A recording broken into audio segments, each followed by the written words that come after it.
Invité du week-end, bienvenue sur ce plateau. Je suis content de vous savoir nombreux à suivre encore une fois de plus cette nouvelle édition. Et cette édition, je vais la présenter avec un collègue et ami avec qui on a eu des connaissances depuis plusieurs années. Il s'appelle Maître Eric Kassongo. Bonjour Maître Eric. Bonjour cher Alfred. Vous allez bien? Je vais très bien, merci beaucoup. Alors, c'est un plaisir de vous recevoir sur notre plateau. Bon, déjà, il fallait que je fixe un peu les règles. Ici, le week-end, on est décontractés, on est tout ce qu'on est, Oui. on se tutoie. Vous êtes d'accord avec moi? Pas de souci. Super. Voilà. Alors, on veut un peu vous présenter. Je voudrais bien beaucoup plus que tu puisses te présenter à nos téléspectateurs. Bien, merci beaucoup. Comme vous l'avez dit, je m'appelle Eric Kassongo. Je suis avocat. Je suis également directeur exécutif du Centre congolais pour le développement durable. C'est une ONG qui travaille dans la promotion du développement durable. Nous existons depuis 2008. Et puis, je suis également chercheur en développement durable. Je collabore avec un centre international de recherche sur le développement durable. Et puis, dans le cadre de CODED, notre organisation, je suis membre aussi de la plateforme du réseau Mwangaza. Mwangaza qui est une plateforme, un réseau qui regroupe plusieurs organisations de la société civile qui travaillent sur les questions d'accès à l'électricité. Ces organisations-là sont basées sur plusieurs provinces, suivant la configuration ancienne des provinces de la RDC. Okay. Donc exactement 9 de 11 provinces, d'anciennes 11 provinces. Nous travaillons essentiellement pour essayer d'apporter des réponses au paradoxe qui est le nôtre aujourd'hui d'absence de l'énergie électrique dans un pays riche en potentiel hydroélectrique. Très bien. Donc je vois que tu as plusieurs casquettes finalement. Je ne sais pas sur laquelle je vais te recevoir, mais on va parler un peu de votre engagement sur les questions d'accès à l'énergie. Quelle est la lecture que tu fais aujourd'hui, ou bien quelle est la lecture que Mwangaza, votre organisation? Mwangaza qui signifie d'ailleurs lumière. Lumière. Pourquoi d'abord avoir donné ce nom-là? Ben justement parce que nous voulions montrer que nous voulons la lumière. Okay. Lorsque nous cherchions le nom, nous avons été dans plusieurs scénarios. Certains proposaient Mwinda ou d'autres encore la lumière dans les langues vernaculaires du pays. Mais on a trouvé que, par exemple, Mwinda, c'était un concept déjà utilisé ailleurs. Il fallait un peu d'originalité. Et voilà pourquoi nous avons préféré Mwangaza, qui sonne un peu différent. Ah d'accord, voilà. C'est en Swahili. Eh bien, je voulais savoir quelle est la lecture que vous faites au niveau de votre plateforme de la situation d'accès à l'électricité en RDC. Eh bien, nous faisons une lecture un peu qui part des constats que nous faisons sur le terrain. C'est une lecture qui touche à différents aspects du secteur et de la manière dont elle évolue. Vous savez que le secteur de l'énergie chez nous est en pleine ébullition. Pourquoi? Parce que nous sommes partis de plusieurs processus qui sont entamés justement pour améliorer la situation. Mais vous remarquerez que chacun de ces processus démarre bien, évolue bien, mais ne chute pas toujours correctement. C'est-à-dire quoi? Je vais préciser. Ouais. Parce que nous sommes dans le secteur de l'énergie. Moi, j'ai suivi de près, par exemple, le travail qu'avait fait le COPIREP. Je ne sais pas si vous vous souvenez du COPIREP. COPIREP est une institution qui a été mise en place par la Banque mondiale pour faire la restructuration des entreprises. Ils avaient leur bureau non loin d'ici d'ailleurs. Exactement. Et le COPIREP avait, entre autres missions, de réformer, par exemple, la SNEL. Parce qu'il fallait restructurer les entreprises publiques, la SNEL étant une entreprise publique. Le COPIREP a beaucoup travaillé, a fait des propositions, mais la plupart des propositions que le COPIREP a fait, justement, non seulement pour la restructuration de la SNEL, mais aussi pour l'amélioration du secteur de l'énergie de façon générale, sont lettres mortes, n'ont pas évolué. Après, il y a eu le processus de réforme du secteur de l'électricité, où on a un peu, de façon un peu précipitée, c'était une très belle initiative, certes, a fait de façon précipitée, on a adopté la loi sur l'électricité en 2014. C'était aussi une très belle initiative qui a commencé, un peu comme la réforme de COPIREP, qui s'est arrêtée quelque part. On ne va pas épiloguer là-dessus. Mais La nouvelle loi est venue aussi avec la même énergie, transformer les secteurs, inviter les privés, faire des choses et tout ça et consorts. La grande difficulté, c'était travailler sur les textes de mise en œuvre. Vous savez, la loi, elle édicte des principes, des recommandations, des orientations, mais vous avez aussi besoin d'avoir des textes de mise en œuvre. Exact. Et ces textes de mise en œuvre-là ont pris du temps pour être adoptés. Il y a eu un effort d'adoption d'un certain nombre, mais il y en a encore qui restent, qui ne sont pas encore adoptés. Et dans cette dynamique-là de préciser les secteurs, de fixer les règles pour rendre le climat, l'atmosphère propice justement au développement de nouveaux projets d'électricité, eh bien, vous avez d'autres enjeux qu'on découvre. Par exemple, vous êtes familier avec le monde du changement climatique. Vous entendez parler beaucoup des énergies renouvelables, ainsi de suite. Vous verrez que, par exemple, il y a toute une confusion qu'on a laissée dans la loi sur le fait que on ne dit rien sur les énergies renouvelables qu'on encourage. Ouais. Le cadre légal sur les énergies renouvelables est vide chez nous. Et donc, vous voyez, là aussi, même si la loi n'a pas dit que voilà, il fallait un décret ou un arrêté pour parler de ça, c'est resté vide. C'est quelque chose qui, implicitement, on doit déduire qu'il faut faire quelque chose. Mais la loi, elle est évolutive de toutes les manières. Elle est évolutive, bien sûr, mais elle doit suivre les enjeux actuels. Nous ne pouvons pas, sur le plan politique, avoir le discours du genre nous devons promouvoir les énergies renouvelables et ne pas réfléchir sur un cadre légal sur les énergies renouvelables. C'est de la même manière, je peux anticiper aujourd'hui, nous devons développer l'hydrogène vert, nous devons construire l'économie verte et construire, et ne pas réfléchir sur un cadre légal de l'économie verte. Mais déjà, si moi, c'est juste une réflexion à haute voix, la loi qui a été prise, certainement, elle s'est basée sur ce qui existait en RDC. Déjà, en RDC, nous savons que ce sont des énergies renouvelables avec l'hydroélectricité. Donc, je pense peut-être que le législateur s'est basé sur ce qui existait. Donc, si vous reprochez à cette loi le fait que la mention énergie renouvelable n'est pas reprise dedans, bon, peut-être que... On a repris la mention, mais on n'a pas pensé que dans le jour à venir, il faut quand même fixer le cadre légal. Okay. J'ai appris que les discussions sont en cours quelque part pour que quand même on puisse corriger ça à travers un texte qui pourra venir.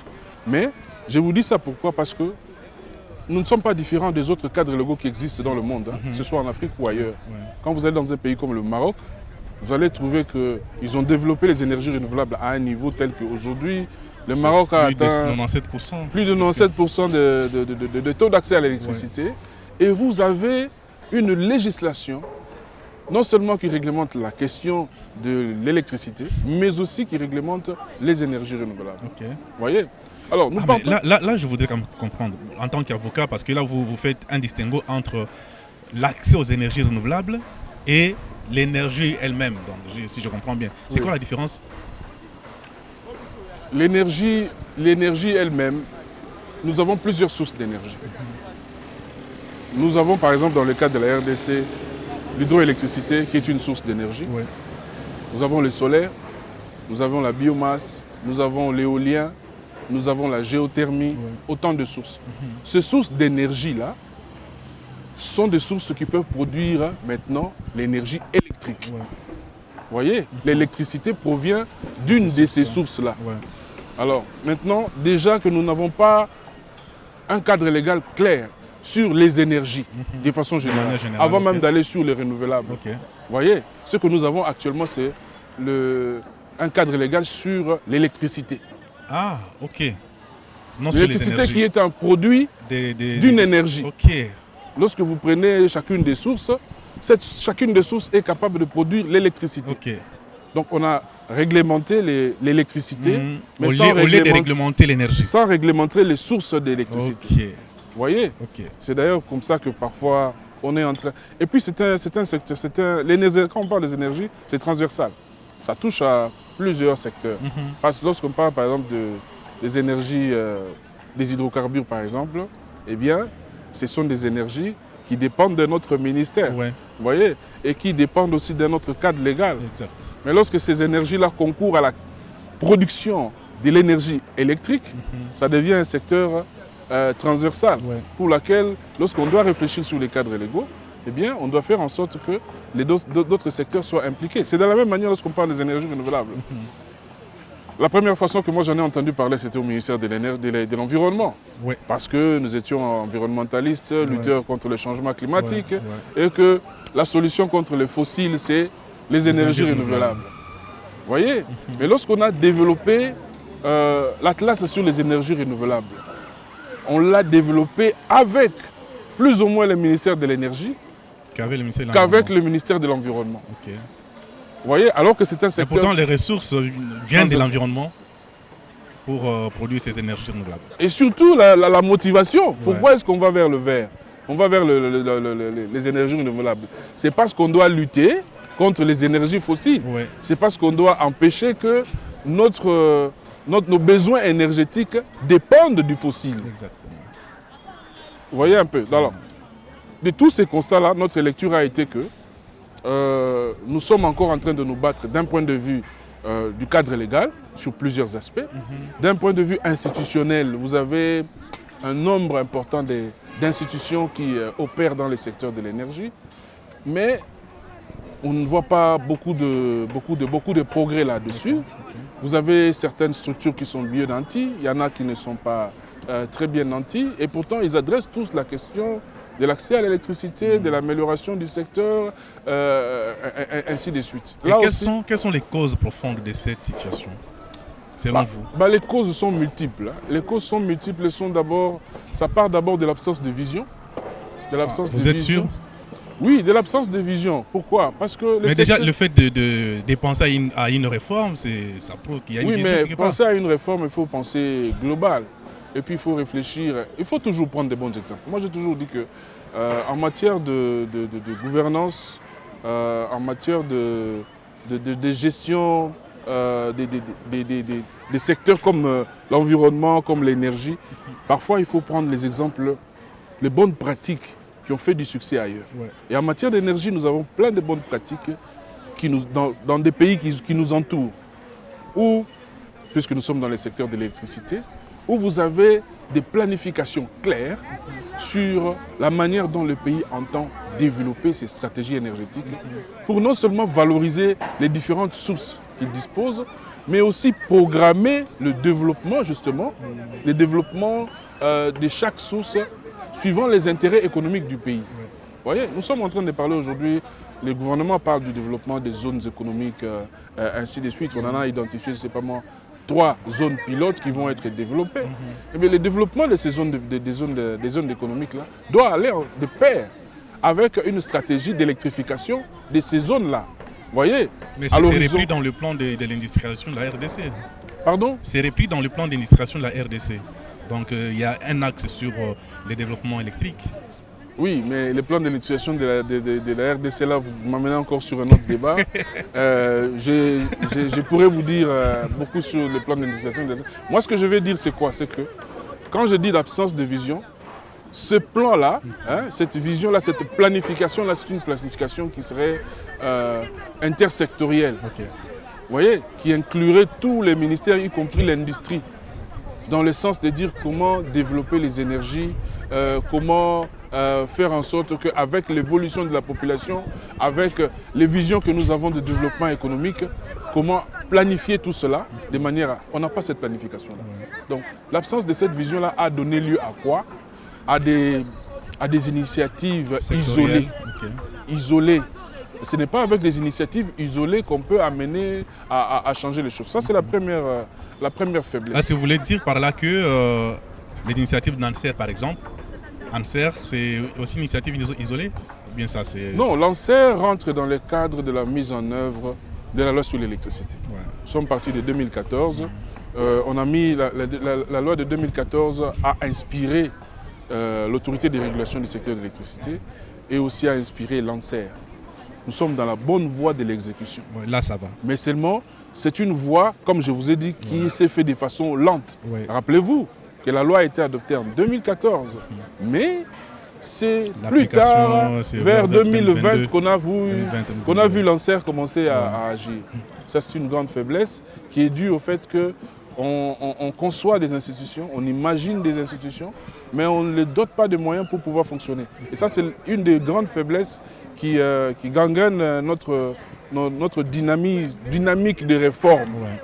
Même dans tous les secteurs, c'est qu'on imagine des structures et des institutions à mettre en place, mais on ne réfléchit pas sur les moyens de ressources, sur leur budgétisation, pour faire en sorte que la loi est adoptée aujourd'hui, et bien 3 mois, 6 mois après, on peut voir l'institution opérationnelle. Exact. Je peux vous lister le nombre d'institutions qui ont été créées sur texte, qui existent encore aujourd'hui, Qui sont en veilleuse. qui n'existent pas physiquement. Ok. Vous voyez, ou qui vont attendre un peu 8 ans ou 10 ans, comme en CRE et ARE ont attendu Vraiment. pour exister. Vraiment. Donc voilà les éléments qui font que on ne puisse pas vraiment décoller et qu'on puisse assister à tout ce qu'il y a comme Est-ce que vous problème. pensez qu'au-delà du manque de vision et aussi de la léthargie qui caractérise un peu la mise en œuvre des réformes, il y a d'autres éléments pertinents qui font que les secteurs de l'électricité ne puissent pas décoller réellement dans notre pays?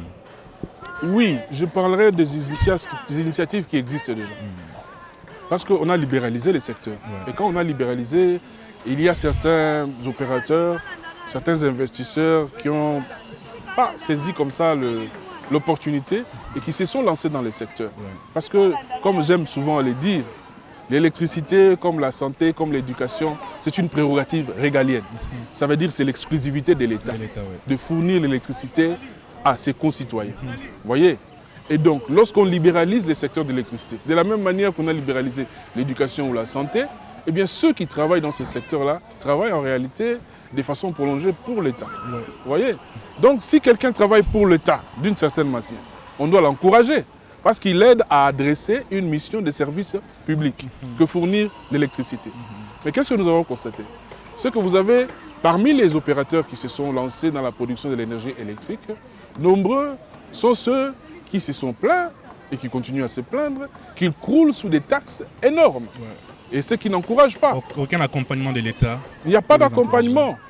Certains d'entre eux même dépendent de financements, je veux dire, des financements extérieurs. Vous avez de la philanthropie extérieure pour aider à adresser la question. Or, dans l'état normal des choses, ça aurait donné lieu à quoi? C'est que je suis l'État. Je ne sais pas produire autant d'électricité pour fournir tout ça. Un privé veut m'aider à faire ça. Eh bien, je l'accompagne. Ouais. Je lui donne les moyens.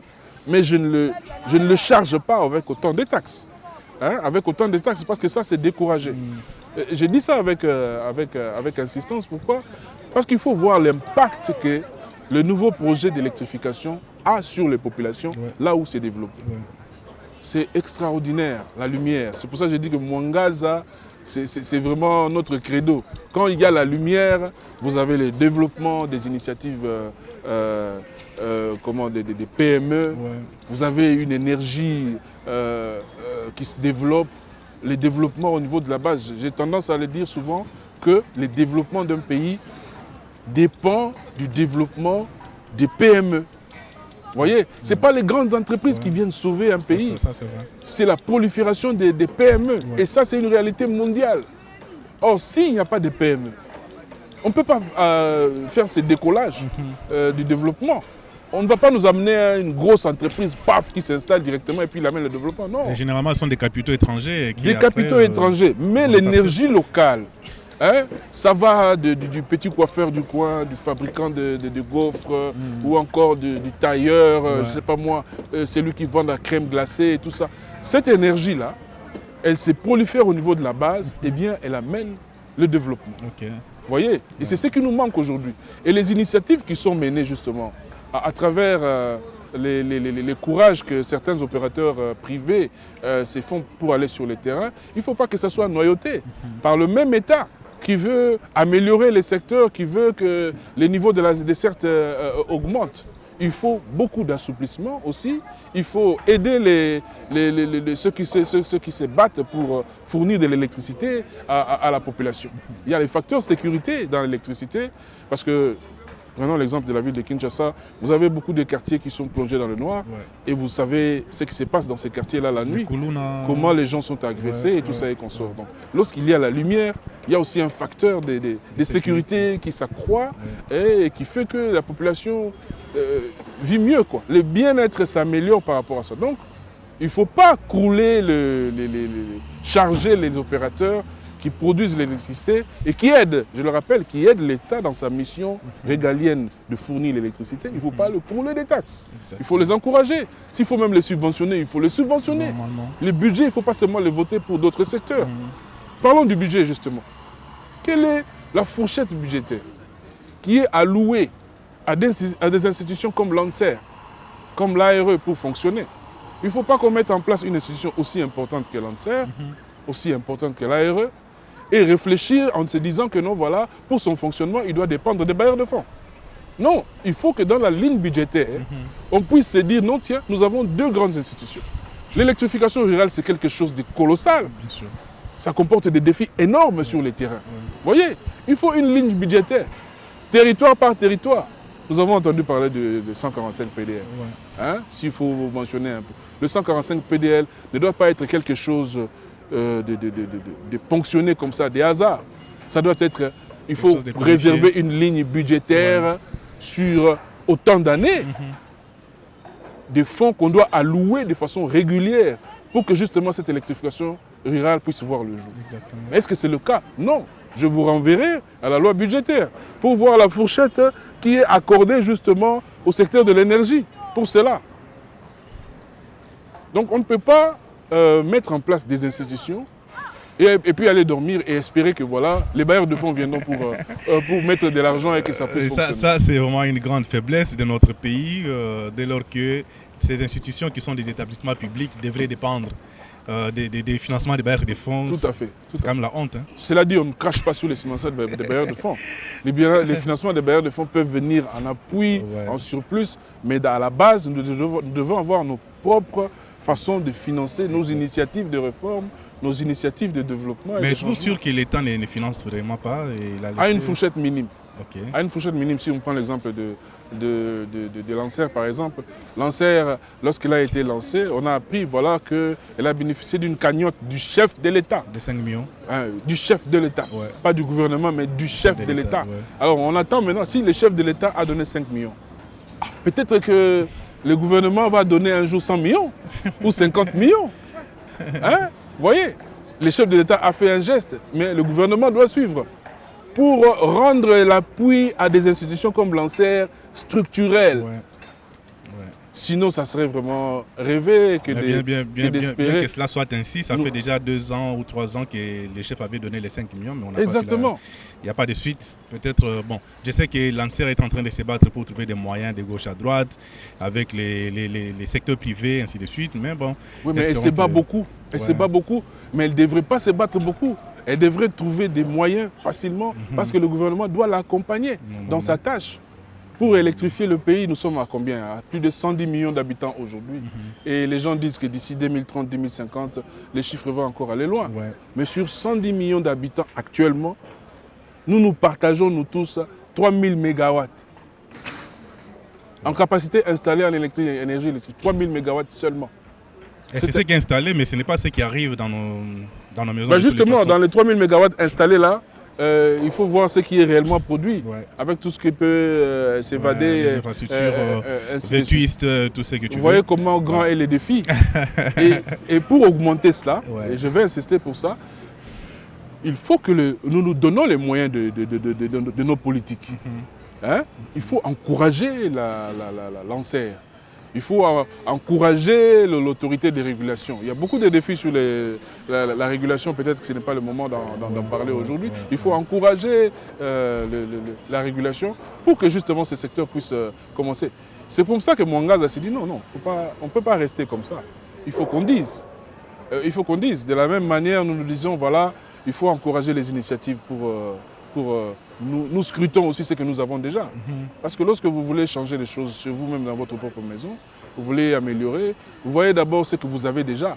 Qu'est-ce qui peut être arrangé? Un coup de peinture là-bas, un coup de peinture ceci, tout ça. Nous avons 63 barrages abandonnés 63 centrales hydroélectriques abandonnées À travers le pays. à travers le pays, qui existent, qui ne demandent qu'à être réhabilitées. Vous voyez, si déjà elles sont réhabilitées et qu'elles fonctionnent à 100% de leur capacité, eh bien ça serait déjà un pas. Ouais. Alors nous disons, c'est comme ça que Mwangaza a réalisé beaucoup d'études socio-économiques sur certaines de ces centrales pour montrer que non, voilà, on peut mieux faire. Nous sommes dans une stratégie non pas de critique, mais pour apporter des solutions après avoir constaté qu'il y a des choses qui ne marchent pas. Et qu'on peut fournir de l'électricité, mais sur le plan de la gouvernance, il y a des choses qui ne marchent pas, qu'il faut améliorer. Mais justement, parlons un peu de ces études que vous avez menées. Vous avez découvert qu'il y a une soixantaine de centrales qui sont vétustes, qui sont à l'abandon totalement, qui peuvent être ressuscitées. Et quelles sont les recommandations que vous avez formulées et comment est-ce que ces recommandations, avez-vous adressé toutes ces recommandations auprès de l'État congolais pour voir dans quelle mesure il peut intervenir dans cela? Oui, nous avons fait des recommandations. Je n'ai pas un exemplaire de ces documents, mais vous allez voir qu'il y a des recommandations qui sont essentiellement adressées à l'État pour voir comment est-ce qu'on peut améliorer la gouvernance dans ce secteur-là. Vous voyez, il est question aujourd'hui de créer des moyens de financement qui permettent à ce que ces unités-là puissent être réhabilitées. Certaines de ces unités-là sont réhabilitées aujourd'hui grâce aux accords que, par exemple, une société comme la SNEL signe avec les miniers. Hein? Le partenariat SNEL avec les miniers a amené à la réhabilitation de certaines centrales comme Mwadingusha, les Katanga, Nzilo ou encore Ntseke, ainsi de suite. Mais c'est très minime. C'est très minime. Le gouvernement doit se mettre dans un plan concret de réhabilitation de ces centrales-là. Surtout que l'on sait que, quand on sait leur importance, vous voyez, et puis le faire de manière à ce que, lorsque c'est réhabilité, que le 100% de cette énergie ne va pas seulement aux miniers, aux industriels. Parce que la population s'accroît tous les jours. Exact. À l'époque où ces institutions-là, ces infrastructures-là ont été construites, le Congo n'était pas aussi peuplé, il n'y avait pas autant de population. Mais après autant d'années, il y a il y a une démographie qui s'est développée en RDC. Et aujourd'hui, ces centrales-là, là où ils se trouvent, il y a beaucoup de masses, beaucoup de population. La démographie a augmenté. Exactement. Donc il faut réfléchir dans le sens que lorsque ces unités-là sont réhabilitées et qu'on donne les moyens, ça peut être réhabilité de plusieurs façons. On peut inviter, lancer des appels d'offres aux entrepreneurs privés et faire des scénarios de partage et permettre à ce que, lorsque c'est réhabilité, une partie serve par exemple à alimenter les réseaux publics, qui est tout à fait à l'abandon. Et pourquoi je dis qu'il faut alimenter les réseaux publics dans tous les coins? Parce qu'à chaque fois que le réseau public est alimenté, ça donne lieu à une énergie terrible. Ça transforme les vies. Vous voyez, nous avons vu ça à Kassaji, dans le Lualaba. On a vu ça à Gombe Matadi. Nous avons vu ça à Goma, avec l'avènement de Virunga et même de Nourou, ainsi de suite. Donc cette dynamique-là doit continuer à se développer, mais il ne faut pas toujours attendre que la société civile parle et élève la voix. Mais on a l'impression que la société civile ne s'adresse qu'au gouvernement, mais d'autant plus que le secteur est déjà libéralisé, il y a aussi le secteur privé qui est là. Est-ce que vous avez tissé des liens avec le secteur privé pour comprendre un peu pourquoi il n'est pas peut-être très engagé à se lancer dans cette aventure pour la production de l'énergie? Bon, la société civile, en tout cas le réseau Mwangaza, est en contact avec beaucoup de développeurs. Nous essayons de comprendre leurs stratégies, leurs défis, ainsi de suite. Mais je pense que les opérateurs économiques, pour ceux qui sont courageux, qui se sont lancés, ont vu l'avantage de pouvoir être dans ce domaine-là. Mais ce n'est pas suffisant. Parce que l'électricité comme produit marchand n'est pas encore intériorisée dans les logiciels de beaucoup d'entrepreneurs. Pourquoi? Parce qu'ils sont en train d'observer les autorités publiques. Parce que c'est lui qui a la responsabilité principale d'inciter les opérateurs à envahir les secteurs, en décrivant, en offrant ce qu'il y a comme avantage, ainsi de suite. C'est l'autorité publique qui devrait normalement... vous connaissez le forum Énergie RDC? Il y a, la FEC organise régulièrement chaque année ce forum-là, Énergie RDC. En réalité, c'est pour parler de ses réalisations, ainsi de suite. Mais cette initiative-là ne devait pas être l'initiative simplement du secteur privé. L'État devait organiser des forums où il encourage le secteur privé à investir dans ces secteurs-là. Pas seulement dans l'hydroélectricité, mais aussi dans les différentes sources qui existent. Vous voyez, nous avons tout un tas de sources à valoriser. Mais l'opérateur économique, c'est quelqu'un qui vient avec son argent. Il n'a pas besoin d'investir son argent dans un climat, dans un environnement hostile ou dangereux, ou encore où il y a trop de pression fiscale, où il n'y a pas beaucoup de facilités. Mais qui doit créer ces facilités-là? Qui doit inciter justement? Qui doit rassurer? C'est les autorités publiques. Et donc, au lieu d'attendre d'être toujours invité à des forums, énergie ceci, énergie cela, qui est l'initiative de la FEC, qui est en train de lancer la balle un peu au gouvernement. Le gouvernement devait prendre l'initiative d'organiser ce genre de forums pour vendre que voilà, nous avons un cadre légal, nous sommes en train d'aménager, d'avoir une politique énergétique qui va identifier les urgences et tout ça et consorts. Nous avons des éléments à vous offrir, ainsi de suite. Et même, je vais aller plus loin. Nous, notre part, au niveau de la société civile, ce que nous avons fait, c'est quoi? On a créé cette plateforme, je ne sais pas si vous en avez entendu parler, la plateforme EPELA. EPELA, oui. La plateforme EPELA. Cette plateforme vous permet de connaître exactement le besoin énergétique dans un terroir donné, dans n'importe quel terroir.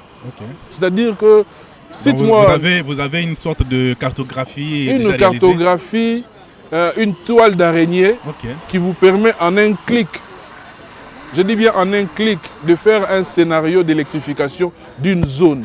Sandoa, par exemple, c'est combien? Non, je n'ai pas les chiffres en tête. Il faut aller dans les... Donc la plateforme est en ligne? La plateforme est en ligne. Je vais vous donner les liens, tout ça, de plateforme EPELA. Vous allez là-bas, vous allez avoir une sorte de map, la RDC qui va vous sortir. Tapez Sandoa, comme vous dites là. On va vous dire qu'est-ce qu'il y a à Sandoa, le nombre de populations qu'il y a à Sandoa, les sources énergétiques qui peuvent être développées à Sandoa. On va vous donner un scénario. Si vous voulez produire l'électricité, par exemple, pour 50 000 habitants de Sandoa, qu'est-ce qu'il faut faire? Quelle est la source qu'il faut faire? C'est ça la plateforme. Un outil. Félicitations déjà. Ça, c'est un outil très important. Très important qu'on a mis à la disposition de tout le monde, y compris des autorités publiques, y compris des opérateurs, privés. Exactement. Tout ça pour montrer que non, voilà. Ça, c'est de façon... Et l'idée est venue d'où? L'idée est venue du fait qu'on a publié l'Atlas sur les énergies renouvelables. L'Atlas sur les énergies renouvelables comportait des données qui n'étaient pas forcément exactes. On a travaillé dans le sens de pouvoir formuler des observations sur cet atlas-là. C'est de là qu'est venue cette idée qu'on peut faire plus. On peut aller dans les détails pour connaître les besoins vraiment dans un territoire. Nous avons les 145 PDR. Eh bien, prenez n'importe quel territoire, cliquez sur la plateforme EPELA, et bien vous allez voir une sorte de résumé de ce qu'il y a comme besoin, de ce qu'il y a comme source qu'on peut développer dans le cadre de cette plateforme EPELA. Et ça, c'est un outil qui est non seulement à la disposition du gouvernement, mais aussi à la disposition de l'opérateur économique. Mais qu'est-ce que tu vas répondre à ceux qui pensent que la réticence du secteur privé à s'investir dans le domaine de l'énergie est aussi due au fait que les coûts d'un mégawatt coûtent assez plus cher? D'autant plus qu'en RDC, bien sûr, d'autant plus que la population qui doit consommer, parce que s'il faut parler de la population qui doit consommer, elle n'est pas encore prête à payer cher le courant électrique. Quel est ton point de vue par rapport à cela? C'est un faux argument. Et mon point de vue a toujours été, comme je l'ai dit souvent, que je ne sais pas qui a développé ce narratif-là de dire que la population n'a pas les moyens. C'est vrai, la population congolaise est pauvre. Bien sûr, mais il ne faut pas tout mélanger. Je vous donnerai l'exemple, par exemple, de l'électricité du Congo. Vous connaissez l'électricité du Congo? Non. L'électricité du Congo est une entreprise qui est basée à Chikapa. EDC, qui produit l'électricité et qui commercialise à Chikapa. Vous voyez? On peut épiloguer sur le fait que voilà, la population peut manquer de moyens. Mais depuis que ceux du Congo existent jusqu'à aujourd'hui, ça fait plus de 5 ans. Ils sont là. Et les gens en électricité. Et la plupart des abonnés qui se sont raccordés là-bas, c'est la population. Vous voyez? Vous allez à Goma avec Nourou qui a produit 1,3 MW avec les solaires. Pareil, il y a tout un tas de gens qui sont connectés. Donc pour dire que il ne faut pas avoir peur d'un problème. Avant de l'affronter. Hein? Avant de l'affronter. Avant de pouvoir faire les stratégies nécessaires. Ouais. La population est parfaitement capable de pouvoir payer son électricité. Cher.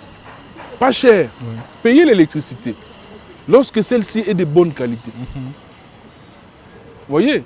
La notion d'électricité chère, ainsi de suite, elle naît d'où? Elle vient d'où? Elle vient du fait que je paye l'électricité, mais je n'ai pas en retour Les services. l'énergie que je dois mériter. Ouais. Ça, c'est la situation que nous connaissons nous tous. Ouais. Nous payons la facture, mais parfois l'énergie qu'on nous donne n'est pas toujours de qualité. Ouais. Vous voyez?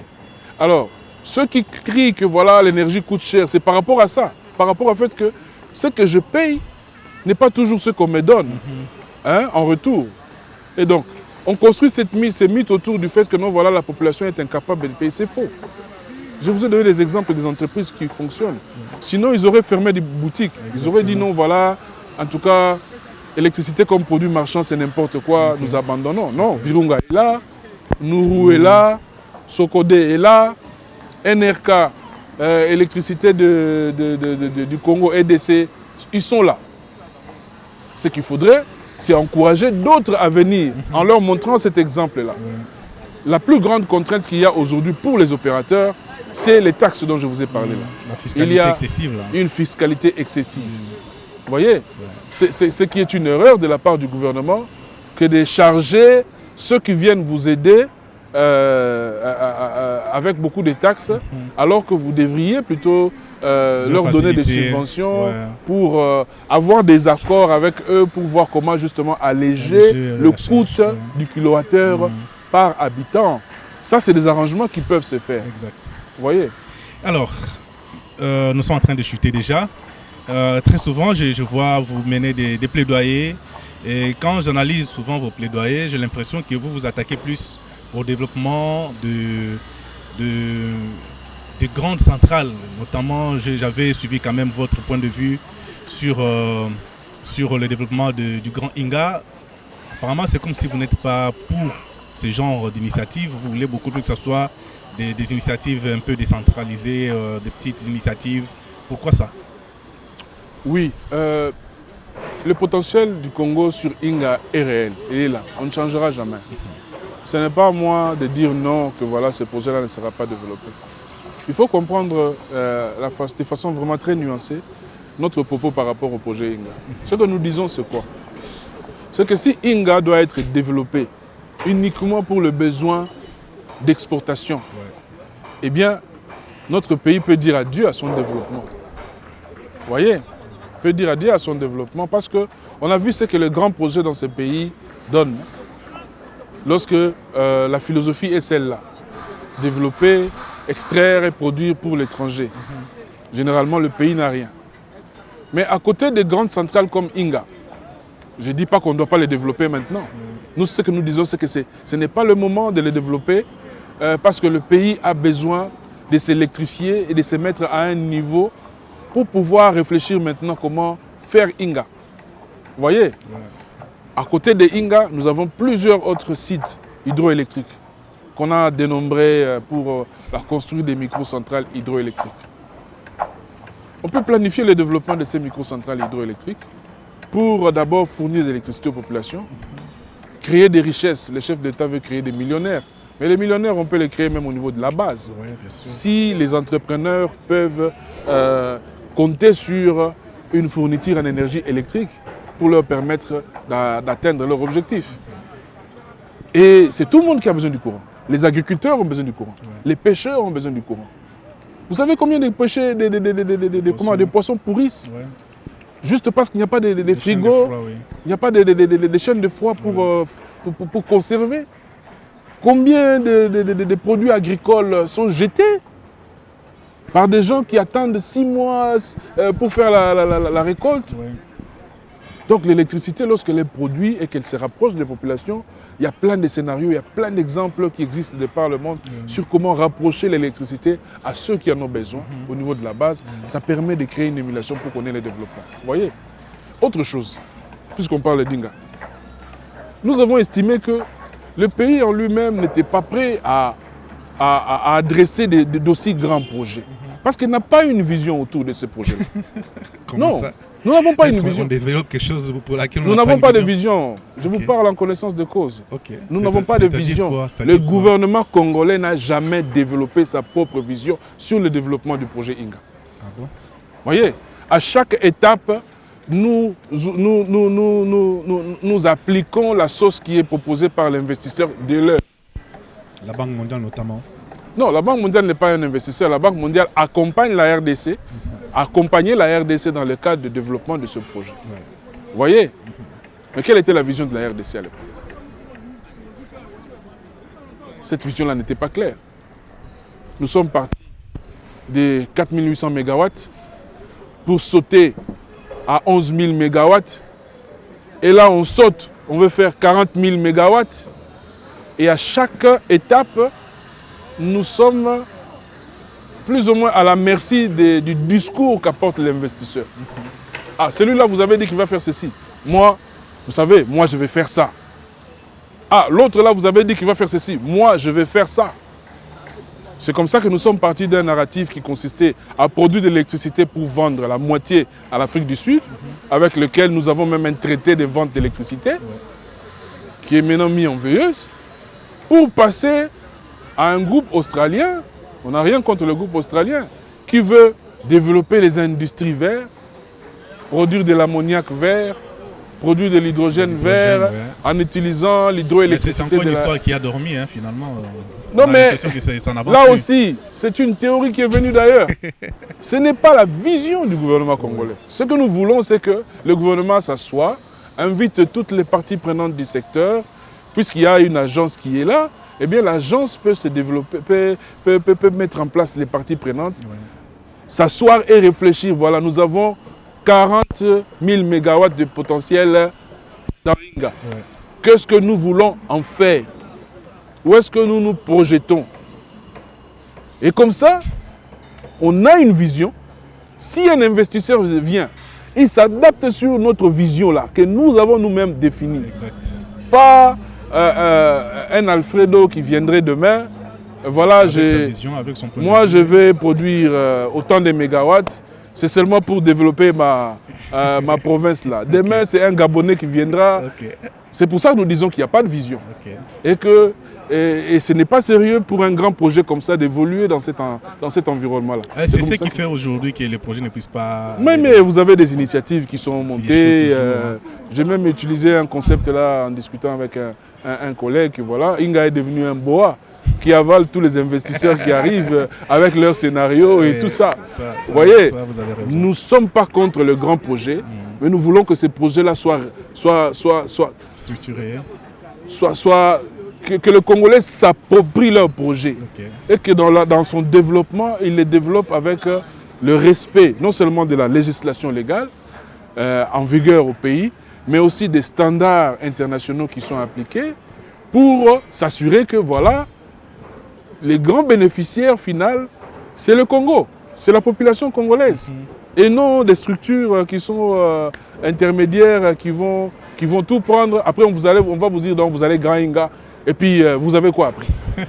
déjà, pour vous donner un exemple, Inga 1 et 2, ça nous sauve. Hein? On a l'électricité aujourd'hui parce que Inga 1 et 2 est là. Mais Inga 1 et 2, lorsque ça a été construit, mais ça a consommé beaucoup d'argent. Toutes les lignes qu'on a dû construire pour amener l'électricité aussi loin. Hein? Aujourd'hui, les pertes qu'il y a, il faut parler avec les spécialistes de ceux qui gèrent Inga. Les pertes que nous avons en électricité sont colossales. Vous voyez, on a un grand projet, mais est-ce qu'on en profite à 100% de ses capacités? Non. Sur les 1700 MW que produit Inga, aujourd'hui, si on arrive à peine à 900 MW, 1000 MW de production. Vous voyez? Donc c'est ça le problème. Donc nous ne sommes pas contre les grands projets, mais nous voulons que ces grands projets soient développés dans le sens que ça donne vraiment de l'espoir, que le pays peut faire quelque chose avec. Non pas pour venir à chaque fois consommer des sauces qui viennent de l'étranger, et ainsi de suite. Nous avons souvent critiqué nos amis de Fortescue pour dire que, ah voilà, vous venez vendre l'idée que le gouvernement doit développer l'hydrogène vert. Très bien. Mais est-ce que vous êtes-vous assuré que le gouvernement congolais a un cadre légal sur l'hydrogène vert? Ça aussi. Et si les Congolais a sa structure économique, notre structure économique est prête à l'utilisation de l'hydrogène vert? Non. Mais peut-être qu'il faut commencer par là. Moi, je serais heureux de rejoindre des réunions, un forum qui réfléchit sur comment développer l'hydrogène vert, comment développer un cadre légal sur l'hydrogène vert. Déjà commencer par là, voir quels sont les bénéfices que nous allons en tirer, d'abord au niveau interne, avant de songer exportation. Exact. Parce que ça donne cette idée mauvaise aujourd'hui que voilà, nous sommes dans une forme de colonisation énergétique. Vous voyez? Et ce n'est pas pour rien ces débats-là sur l'hydrogène vert, parce que l'hydrogène vert, c'est quelque chose qui est voulu intensement par les pays occidentaux, qui en ont besoin dans le cadre de leur politique de transition énergétique, ainsi de suite. Donc ils vont venir identifier les sites potentiels où on peut produire l'hydrogène vert en Afrique, et aussi particulièrement au Congo, prendre l'hydrogène vert et partir avec, de la même manière qu'ils ont fait avec les minéraux, avec le cobalt, avec ainsi de suite. Et après, qu'est-ce qui va rester au Congolais? Rien. Très bien. Voilà. Alors, un mot peut-être avant de finir, parce que nous étions ici pour parler de Mwangaza. Mwangaza a publié 2 documents. Un sur les mesures d'indemnisation des populations qui sont dans les sites de projets de production de l'énergie électrique. Un deuxième sur une réflexion sur l'attribution d'un quota sur le paquet énergétique qui est produit par les opérateurs privés pour les populations. Et dans les 2 cas, ce n'est pas prévu. C'est vrai que dans les cas de consultation qui précèdent le développement d'un projet, il y a tout un scénario qui veut que voilà, on donne la communauté à déplacer, mais ce n'est pas fait de manière correcte. Et le plus souvent, ce sont les communautés qui en souffrent. Voilà pourquoi on avait mentionné les cas de Boussanga. Nous ne sommes pas contre le projet de Boussanga, mais nous sommes contre les conditions dans lesquelles les communautés qui vivent à Boussanga ont été déplacés et de la manière dont ils ont été indemnisés, une indemnisation que nous avons estimée ne pas être juste. Voilà pourquoi nous avons recommandé des mesures d'indemnisation. C'est des réflexions que nous offrons au gouvernement pour voir comment est-ce que de ce côté-là on peut améliorer. Parce qu'une réforme du secteur de l'électricité n'est pas parfaite. Dans la mise en œuvre, on découvre beaucoup de failles, beaucoup de gaps qu'il faut combler. C'est ça l'exercice que nous faisons. Par rapport au quota, c'est pareil. Boussanga produit 240 MW, va produire 240 MW, et sur les 240 MW, il faut qu'on aille supplier nos amis des Sico Hydro pour leur dire combien vous donnez pour les réseaux publics. Alors que 240 MW, c'est beaucoup. C'est beaucoup. Le Lualaba a besoin du courant, pas seulement pour les miniers, mais aussi pour la population. Vous voyez? Mais non, la loi ne dit rien sur le fait que quand vous produisez autant de pourcentage, vous devez donner combien à la population? Non, c'est sur le bon vouloir de l'opérateur. Donc s'il dit, bon, je vous donne 1 MW seulement, je vous donne 1 MW. Alors que, je le rappelle toujours, c'est un service public que de fournir l'électricité.